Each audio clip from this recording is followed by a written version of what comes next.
mademoiselle, monsieur, bienvenue à Metro News. Voici les principaux titres qui seront développés aujourd'hui. Le député de Gros-Morne, Fritz Chéry, a été kidnappé puis libéré contre rançon ce mercredi. Son véhicule a été confisqué par les bandits de Savien, première section communale de Petite-Rivière de l'Artibonite. Le sous-secrétaire d'État aux affaires politiques des États-Unis, David Hale, doit effectuer une nouvelle mission en Haïti dans les prochains jours. M. Hale devrait encourager la formation d'un gouvernement légitime avant la fin de l'année. La Sogénère bout d'une deuxième convocation du parquet. Les avocats des dirigeants de la Sogénère ont exercé un recours préventif auprès du doyen du tribunal de première instance, arguant de menaces à la liberté de leurs clients. Ils ont évoqué la Convention interaméricaine des droits de l'homme.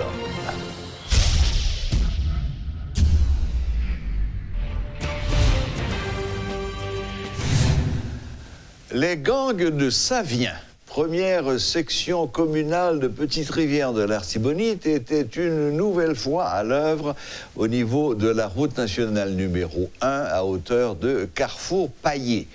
Le député de Gros-Morne, Fritz Chéry, a été kidnappé puis libéré contre rançon ce mercredi. Son véhicule a été confisqué par les bandits. Il faut souligner que ce gang, qui porte le nom de Basse Grand Griffe, opère en toute impunité. Il rançonne les passants depuis des années. Il viole, il tue comme bon leur semble. Plusieurs opérations menées par la PNH ont échoué contre les membres de ce gang qui sont lourdement armés. D'autres groupes armés au niveau de la région ont également essayé de démanteler ce réseau de malfaiteurs, mais en vain. La population est livrée à elle-même. Aucune présence policière n'est remarquée au niveau de cette localité. Le sous-secrétaire d'État aux affaires politiques des États-Unis, David Hale, effectuera dans les prochains jours une nouvelle mission en Haïti. 2 semaines après la visite de la représentante permanente des États-Unis auprès des Nations Unies, Mme Kelly Craft, le département d'État affiche sa détermination à favoriser une issue à la crise politique en Haïti. Si Mme Craft a été un émissaire spécial du président des États-Unis, Donald Trump, l'ambassadeur Hale sera le porte-parole du secrétaire d'État, Mike Pompeo. M. Hale effectuera sa visite 8 mois après la première et constatera un enlisement de la crise. Selon des sources contactées par le journal Le Nouvelliste, M. Hale devrait encourager la formation d'un gouvernement légitime avant la fin de l'année. Un accord entre l'opposition et le président Jovenel Moïse est indispensable pour la ratification du nouveau Premier ministre par les 2 branches du Parlement. La démarche de l'administration américaine vise à installer un gouvernement légitime avant la caducité du Parlement en janvier 2020. Une réunion spéciale du Conseil supérieur de la police nationale s'est tenue mardi, apprend-on par une note de presse émanant de la secrétaireté d'État à la communication. Il s'agit de définir une stratégie pour rétablir l'ordre et assurer la sécurité de la population pendant la période des fêtes de fin d'année. Le chef de l'État, qui participait exceptionnellement à cette réunion, a insisté auprès des membres du CSPN pour qu'ils prennent toutes les dispositions afin de protéger efficacement les vies et les biens des citoyens sur toute l'étendue du territoire national. Le président Jovenel Moïse doit faire preuve d'humilité et former un gouvernement de consensus avec l'opposition, selon le sénateur Kedler Augustin. Invité ce mercredi à la rubrique Le Point, l'élu du Nord-Ouest a insisté sur la faiblesse de l'opposition qui a démontré son incapacité à renverser le chef de l'État et la nécessité dans laquelle elle se trouve de transiger avec le président. Par ailleurs, le sénateur Augustin a considéré que la marge de manœuvre du président ne sera pas renforcée par la fin du mandat des députés en janvier prochain. D'après précédent, moi, quelques présidents des points, moi plus attaché, ma entière Sénat qui peut aller. Et le ça, n'a pas le Parlement qui n'a pas de chambre de députés parce que turbulence politique ne peut pas permettre que nous fassions élection.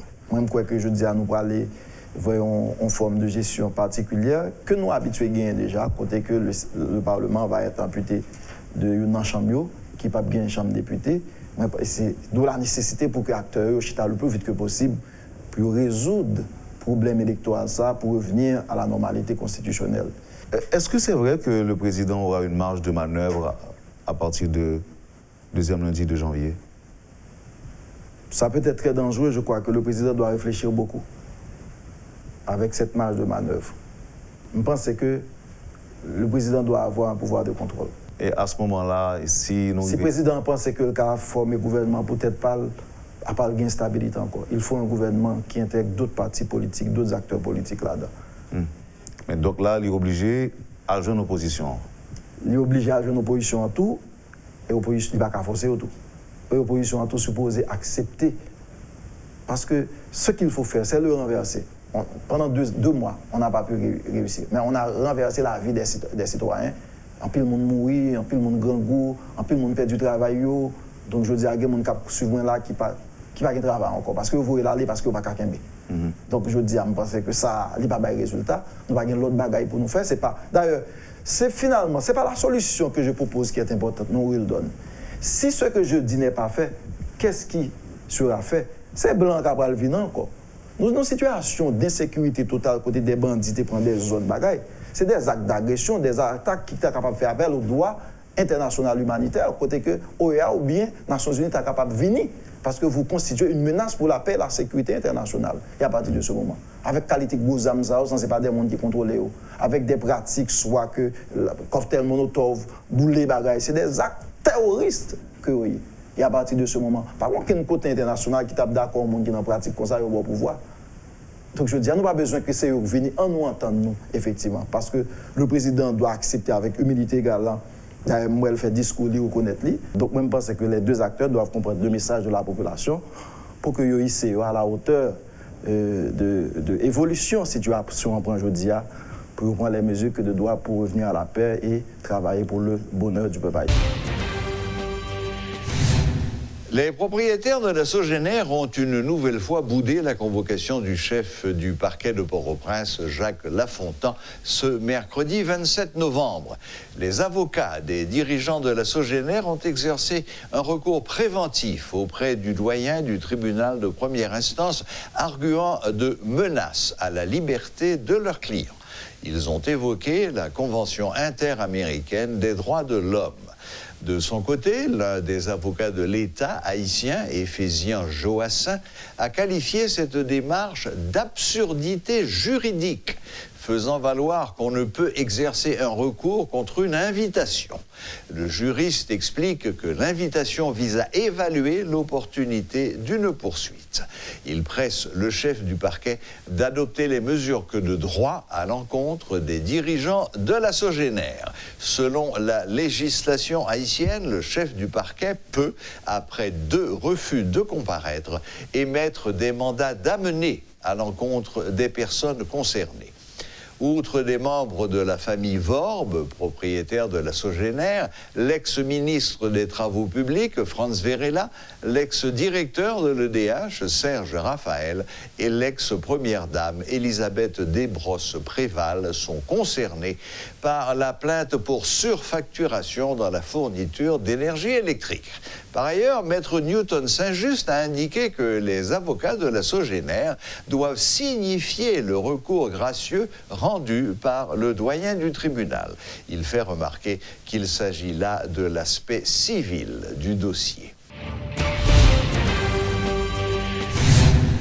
Bonsoir Luc Nergaro, bienvenue sur le plateau de Métro News. Merci Serge, bonsoir à toutes et à tous, toujours un plaisir, vous le savez. Luckner, la BRH, la Banque de la République d'Haïti et le ministère de l'Économie et des Finances ont signé aujourd'hui même ce qu'ils ont appelé un pacte de gouvernance économique. Si j'ai bien compris, ce pacte a pour but de mieux contrôler les dépenses de l'État. Justement. Alors, comme on dit parfois en Haïti, c'est gros noctu et tichin. Vous allez nous expliquer et surtout nous bien faire comprendre ce qu'est un pacte de gouvernance économique. On va d'abord dire que c'est la deuxième expérience. La première fois, c'était avec le ministre Ronald Décembre.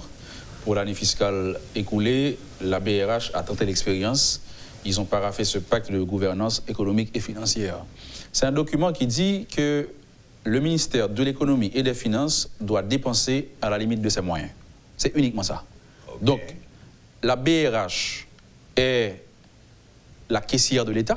La BRH garde l'argent de l'État haïtien. Le ministère des Finances émet les chèques. Donc, la BRH se met d'accord avec le ministère des Finances pour n'émettre des chèques que quand il y a de la disponibilité dans les caisses de l'État qui se trouvent donc à la BRH.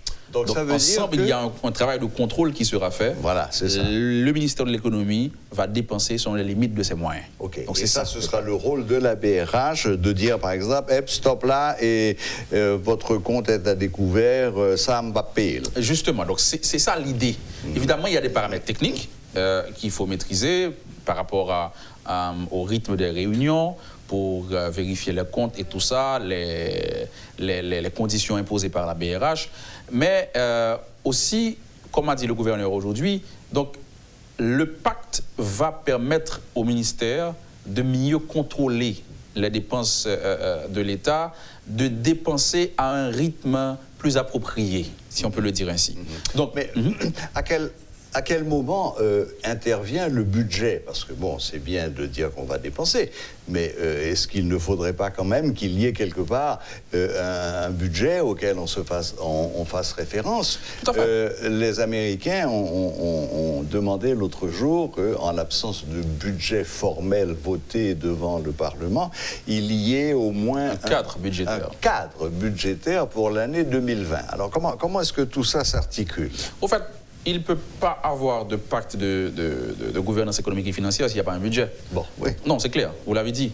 Maintenant, quand l'année fiscale 2019-2020 est arrivée, il n'y a pas eu de budget régulier voté au Parlement, automatiquement, le budget 17-18, qui déjà a été reconduit, a été une nouvelle fois reconduit une seconde fois. Voilà. Oui. Maintenant, le ministre de l'économie annonce que son ministère travaille sur un cadre budgétaire, comme l'a suggéré le FMI. Oui, parce qu'il est évident qu'un budget 2018 n'a certainement pas pu faire des prévisions qui puissent s'appliquer aujourd'hui en 2020. C'est ça. Bon, okay. Donc le cadre budgétaire va peut-être arriver, et qu'il s'agisse du budget reconduit, si on peut le dire ainsi, ou le cadre budgétaire, eh ben, ce document va permettre à la BRH et au ministère de bien suivre les engagements pris dans le cadre de ce pacte de gouvernance économique et financière. Très bien, Luckner. Bon, on n'a pas trop de mal à imaginer en quoi cette décision peut être bonne pour le pays, mais encore une fois, alors que depuis longtemps on parle de gabegie administrative, de dépenses intempestives hors budget, etc., pourquoi avoir attendu tant de temps pour prendre cette mesure qui, semble-t-il, va dans le bon sens? Oui, on peut le dire ainsi. Alors, il faut souligner, Serge Klein, que, comme je viens de le dire, c'est la deuxième expérience en termes de pacte de gouvernance. Par contre, il y a eu d'autres expériences en termes de cash management. La BRH a déjà signé des accords de cash management avec le ministère de l'économie et des finances. D'accord. Et ça n'a pas donné de très bons résultats. Le gouvernement a quand même pu dépenser au-dessus de ses moyens malgré cet accord. Mais le pacte de gouvernance est plus musclé, si on peut le dire ainsi. Et peut-être aussi que le ministre Décembre était plus apte à respecter ses engagements. Donc, ça veut dire que le ministre Joute, aujourd'hui, va devoir aussi se mettre à la hauteur pour respecter les engagements pris à travers ce document. Donc, vous l'avez dit, aujourd'hui, la situation, c'est quoi? On a une situation catastrophique. Il faut le dire, le FMI l'a dit, si la crise continue, ce serait catastrophique. Exactement. Mais les chiffres parlent déjà. Moins 1,2% de croissance. C'est la FMI qui l'a dit. Négative, on en a parlé hier. Nous sommes en pleine récession. Oui. Mais nous avons aussi... un taux d'inflation à 20%. À 20%, qu'il faut prendre en compte. L'assiette fiscale ou encore la pression fiscale a chuté, passant de 13% à 10% aujourd'hui. Il y a le financement externe qui est aujourd'hui une peau de chacun. Il n'y en a plus. Il n'y a pas une peau de chagrin, ils ont carrément fermé le robinet. Bon. Voilà. Donc, oui. Peu importe si c'est le financement externe ou l'appui budgétaire, c'est gelé. Oui. Et malheureusement, le ministre a présenté le tableau. La masse salariale de l'État a triplé en 8 ans, de 2009 à 2017. La masse salariale de l'État a triplé. Ça veut dire qu'en dépenses administratives, salaires et fonctionnement et tout, ça a été multiplié par 3. Par 3 en 8 ans. Parce que en 8 ans, le nombre de fonctionnaires publics a augmenté presque de moitié. Donc, quand on a ce tableau, on sent que l'État est devenu budgétivore. L'État consomme beaucoup d'argent pour pouvoir exister et il y a très peu d'investissement. Donc, et dans le même temps, les recettes diminuent. Voilà. Donc maintenant, l'État a tendance à dépenser au-dessus de ses moyens. Et ça arrive. On a vu, par exemple, en 2017-2018, on a eu 24 milliards de gourdes de déficit budgétaire. Oui, mais quand même, Garot, entre nous, les champions de dépassement budgétaire mondiaux, c'est quand même les États-Unis d'Amérique. Eh ben, on va dire qu'Haïti nous sommes à bonne école. Hein. Voilà. La France a une dette aussi colossale, qui représente presque 100% de son PIB. Mais aussi, ils ont une économie qui est robuste. Voilà. Donc nous, en Haïti, quand on a un déficit de 24 milliards de gourdes, il y a de l'inflation qui est créée et le taux de change qui en pâtit. Donc la BRH, qui a cette mission de contrôler le taux de change et l'inflation, elle a donc l'obligation de dire au gouvernement et ralentissez un petit peu sur comment vous dépensez. Donc c'est à travers le pacte de gouvernance économique et financière. Si le ministère de l'économie réussit à suivre vraiment, à respecter ses engagements, donc comme c'était le cas pour l'année fiscale précédente, la BRH a seulement financé le gouvernement à hauteur de 9,2 milliards de gourdes. On l'avait dit hier. Donc c'est un record. C'est un record qui a été félicité par le FMI d'ailleurs. Tout à fait. Donc le pacte a donné des résultats selon les autorités monétaires et budgétaires. Donc on va voir ce que ça va donner cette fois avec Joseph Jout qui a pris l'engagement de respecter ça. D'ailleurs, le ministre a promis l'austérité. L'austérité. C'est presque une lapalissade. Carrément. Hein? Mais au-delà d'une promesse, il a annoncé d'ailleurs des mesures. Comme par exemple, l'EDH va devoir faire de son mieux pour voler de ses propres ailes. La subvention de l'EDH, c'est fini. Le ministre a annoncé. C'était combien de l'ordre de 600 250 millions de dollars par an. Oui, c'est ça. C'est EDH et carburant. C'est ça. La subvention du carburant et la subvention de l'EDH, ça a coûté à l'État 250 millions de dollars par an. Voilà. Donc le ministre Jout dit assez, c'est assez. On va continuer à subventionner le carburant. Ouais. Pour l'instant, on ne peut pas toucher à ça, hein. On sait ce que ça peut donner. Oui. Mais les réflexions sont produites justement pour pouvoir trouver une formule. D'autant plus qu'en même temps, le DH promet qu'ils vont donner beaucoup plus de courant d'ici de Noël. Justement. Bon. Ah, il a promis. Oui. Promet ses dettes. Mais quand on sait que VARE 1, VARE 2 ne fonctionne plus, donc là, on a le droit d'en douter. Maintenant, le DH va perdre sa subvention. Le ministre est clair sur ce point. Le DH va devoir se renforcer pour pouvoir être autonome réellement. Sinon, que le DH se retire et laisse la place à une institution qui peut faire le travail. C'est la déclaration du ministre. En attendant, le DH est appelé à se renforcer pour pouvoir faire beaucoup plus de recouvrement. Donc, aller vers sa clientèle pour gagner de l'argent. Et le ministre affirme aussi avoir écrit à toutes les entités de l'État pour qu'ils puissent payer à l'EDH, parce que l'EDH l'a dit, 22 milliards de dettes de la part de sa clientèle. On a entendu ça hier de la part du directeur général. Donc, en d'autres termes, Luc Néagaro, compte tenu de la conjoncture, nous allons très certainement devoir nous serrer la ceinture pendant encore un certain temps. Dans le même temps, à l'horizon, la petite lumière au bout du tunnel, c'est quand même la proposition du FMI, créer un gouvernement qui s'engage à faire des réformes, et nous allons reprendre l'aide, c'est quand même une bonne partie du budget de l'État. Donc à ce moment-là, les recettes risquent d'augmenter, donc peut-être que l'État... En d'autres termes, pour l'instant, Marie Saint-Cyr, ça va aller plus mal avant d'aller mieux.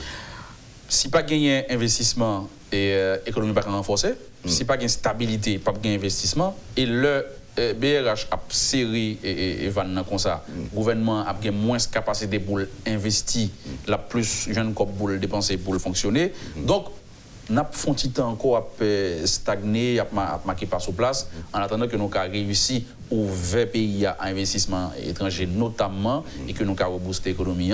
Et Jean FMI dit, jusqu'en 2021, il n'est pas sûr que, même si nous avons réussi à camper la crise là qu'on y a, nous avons une inflation qui est en deçà de 20%, là, toujours dans le niveau ça, même si nous avons campé la crise là, et le taux de croissance n'est pas monté plus haut que 0,9. Donc ça veut dire nous avons un petit temps dans ça là, malgré BRH promet pour le mettre le programme pour croissance voilà. Donc c'est ce qu'on a dit, ça va aller plus mal avant d'aller mieux, mais on reprend une petite chose que vous venez de dire là. Est-ce qu'il ne serait peut-être pas le moment d'aller jeter un coup d'œil sur les dépenses administratives de l'État avec une grosse paire de ciseaux et voir s'il n'y a pas moyen de couper un peu dans tous ces avantages dont la plupart sont indus? C'est la chose à faire. En plus, fois, l'État a dit que le prend mesure. On se le rappelle avec Jacques-Guy Lafontaine, il y avait ce document, cet arrêté qui éliminait certains avantages et tout ça, mais on n'a pas l'impression que ça a changé. Non. Donc plus ça change, plus on a un État budgétivore et c'est difficile pour nous citoyens de pouvoir tirer quelque chose de tout ça. Merci Luckner, merci d'être passé nous voir pour essayer de nous expliquer ce qu'est ce pacte de gouvernance économique. La triste vérité, c'est que, comme vous venez de le dire et même de le démontrer par A plus B, c'est que, encore une fois, ça va aller plus mal avant d'aller mieux. Tout à fait. Merci Serge. Salut Luckner. Un plaisir. Et au plaisir. À bientôt. Voilà, c'était notre collaborateur Luckner Garot, spécialiste des questions économiques et bancaires, qui jetait un coup de projecteur sur ce pacte qui a été signé cet après-midi entre la Banque de la République d'Haïti et le ministère de l'Économie et des Finances. Cérémonie d'installation ce mercredi d'un nouveau conseil d'administration AI de la Banque nationale de crédit, ayant à sa tête Raoul Pierre-Louis en tant que président du conseil. Dans son discours de circonstance, M. Pierre-Louis s'est dit engagé à relever les grands défis de l'heure et notamment l'accès au crédit qui empêche l'expansion des activités entrepreneuriales tout en promettant un meilleur service à la clientèle. De son côté, le ministre de l'Économie et des Finances, Joseph Joute, a fait des recommandations au nouveau président du conseil d'administration. Avec l'aide de mes collègues, de mettre en place des outils et des instruments non encore utilisés ou qui ne le sont qu'à très faible capacité, en vue de concourir vers un avenir plus serein et plus prometteur pour le développement des affaires. Cela requiert un grand effort d'intelligence et une somme de travail considérable qui vous obligeront à mettre à profit toutes vos capacités en la matière, car il faudra rendre performants les instruments dont nous disposons, améliorer le service à la clientèle, rendre opérationnel sur tout le territoire pendant 24 heures nos distributeurs automatiques, développer de nouvelles stratégies de captage de fonds, être inventif en matière de facilitation des investissements, accroître le niveau de professionnalisme dans nos cadres et employés, changer nos façons de faire et notre attitude par rapport au marché et à la clientèle. Mesdames, Messieurs les membres du conseil d'administration, je vous encourage vivement à maintenir et à renforcer le système de gestion de la BNC. Vous héritez d'une institution en pleine expansion et en quête constante d'innovation. Vous avez donc tous une responsabilité de résultat. Vous allez devoir collaborer ensemble pour la réussite de toute l'équipe. Vous méritez ainsi la confiance placée en vous par le président de la République. Pour cela, vous aurez besoin de la collaboration experte des directeurs, des cadres, ainsi que de tout du personnel de la BNC. Soyez déjà assurés de mon soutien inconditionnel et celui de toute l'équipe du ministère de l'Économie et des Finances. En votre qualité d'expert dans le commerce de l'argent, qui devient de plus en plus une ressource très rare ces temps-ci, vous allez être très sollicité. Et moi-même, je commence par solliciter votre expertise pour une réflexion qui pourra nous amener à terme à absorber la subvention sur les produits pétroliers et leurs dérivés. Le gouvernement reste confiant sur les perspectives ambitieuses déjà formulées par vos prédécesseurs et que vous aurez l'honneur de continuer leur mise en œuvre. Il ne me reste qu'à vous formuler mes vœux de succès en vous exhortant à partir d'aujourd'hui et d'ores et déjà à mettre... Voilà, la boucle est bouclée. Merci de nous rester fidèles et à la prochaine, même heure, même chaîne.